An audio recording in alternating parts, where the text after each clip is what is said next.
So tell me about the transition from essentially startup to acquired startup. What are Yeah. things like logistically? How does work change? I'm sure it's not all good, but I'm sure that there was also some benefits that are associated with that. Yeah. I think I had a big advantage because I had a lot of experience at a place like Meta, right? Where I have an understanding of how big companies work, how management chains work, what a reorg would look like. I had an I'm not no expert on any of these things, but I had some understanding of like how big company data science style things feel, and how a big product organization interacts with a big engineering organization. So it's a little easier coming. If I was in a situation where I'd only been working at startups for the past 10 years and then I got in a startup that was acquired, there would be a big culture shock for me. But at least for me personally, I was totally um, there wasn't that much stuff that was unexpected.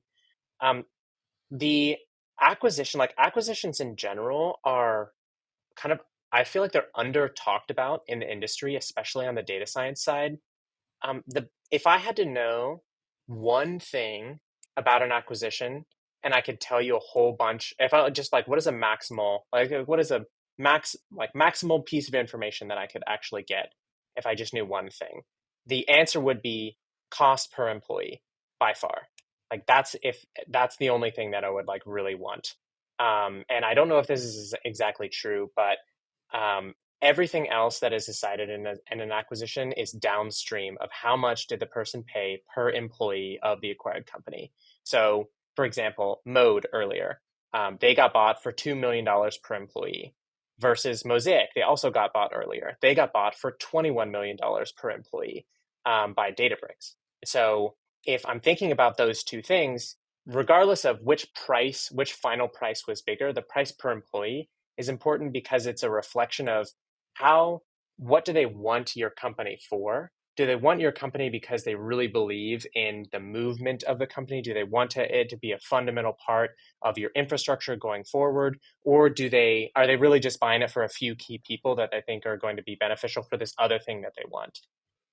In a situation where you're a Looker or a Tableau where you're like $4 million per employee, um, then you're in the situation of probably somewhere in the middle between those two things where they definitely want it for the product, but it's already a little bit more established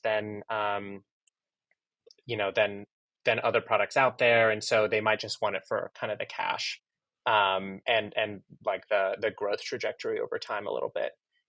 So yeah, that's the biggest thing that I didn't understand is I would talk to different people that had gone through different acquisition processes, and some people would say, "Oh, wow, everyone left after 9 months because they didn't like the big company culture," or other people would say, "Yeah, it was a really awesome experience. Like my organization was like really valued, and we got all this, all these new engineers, and we had this amazing process." And I was like, "Wow, maybe it's just like hit or miss between those two things," without realizing, oh, one of those people got acquired for $1.5 million per employee, and the other one got acquired for $11 million per employee. Um, so yeah, they're just like very different things. The more that a company spends on you, the more they're gonna want to like change their product vision based on, um, yeah, based on your product vision.